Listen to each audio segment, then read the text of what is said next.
The Wheel of Time Season 3, Episode 4 finally faced one of the most anticipated moments from the long-running fantasy adaptation, Rand's journey through Rhoydan. To show whether Rand is truly the Kara Karn, the one prophesied to lead the Aiel back over the spine of the world for the last battle, he must first face the city of Rhoydan and its glass columns.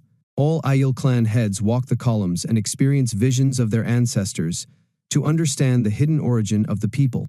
Rand goes through the city and faces 6 visions, some only dozens of years in the past, and others hundreds of years in the past, each step taking him further back in time all the way to the Age of Legends.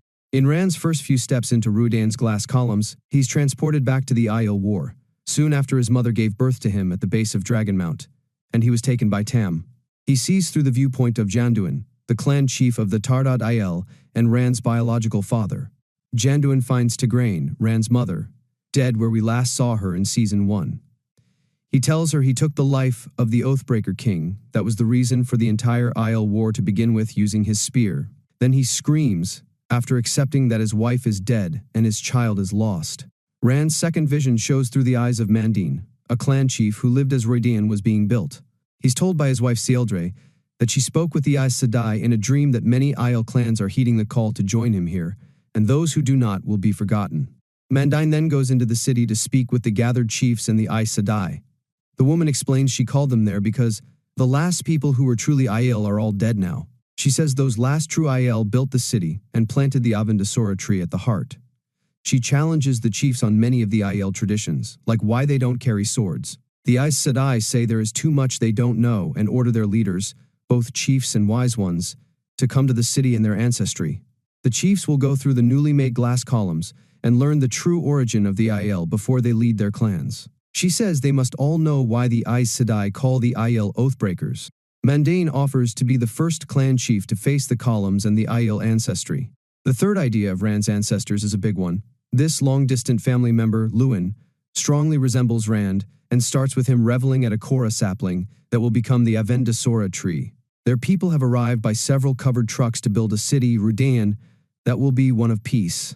Luwin's mother finds him and his friends and says that bandits have taken his sister and one of her friends. Luwin wants to go help them, but an elderly leader refuses and says they should instead go back to work. The 3 friends differ and decide to sneak to the camp and save the girls. The rescue attempt is a botched event from the beginning. The 3 get caught, and a scuffle begins as Luwin tries to rouse the girls. He is attacked by a man with a sword, and after being knocked down, he grabs a weapon, despite being told not to by his sister, and kills the man. Luwin's friend Charlin isn't so lucky and gets a blade of his own to the gut and dies. Luwin and Charlin's other friend Luca grabs a sword but is told it's a weapon with no other use for killing and is banned by the way of the leaf in that using a spear could be used for other things like hunting. The 4 return home, bringing Charlin's body, and are stopped just outside the camp by Luwin's mom, the camp elder, and a few others. Because the 2 killed, even though it was in self-defense, they are banned from living with the camp. The leader says they are no longer Aiel but strangers and oathbreakers. Even Luwin's mom asks through tears why a stranger is talking to her before turning and leaving. Luwin and Luca agree that since they are already banished from the camp, they can follow at a distance and protect their loved ones before covering their faces in a shufa and going away. This is a big flashback that shows the big split. The Tuathan and the Aiel were one people until this point. The Aiel of the current day follow the cultures of Luwin and Luca as oathbreakers, killing, but with spears instead of swords, and hiding their faces from said killing with shufas. The peaceful Aiel became the peaceful and pacifist Tuathan, or Tinkers, that haven't been seen in the show since Season 1.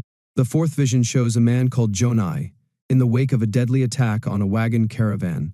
There are bodies and fires burning everywhere as he stumbles about. He's told they can't take much more, but Jonai replies with the classic Tinker phrase, "We bury our dead and go on.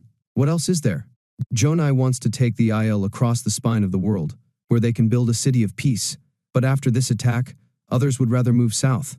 This shows a further splitting before Luwin and Luca get killed in the waste. This is the split of the Deshane Aiel, and where the ones going south also became the Tuathan in search of their long-forgotten song.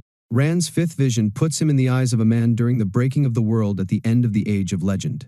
The man tells the Aes Sedai that 10,000 wagons have been filled with seedlings from the Korra tree and are ready to flee from the city. Then he is entrusted by the white orb Moiraine found in the Avendesora tree's heart back in present-day Rhoydan.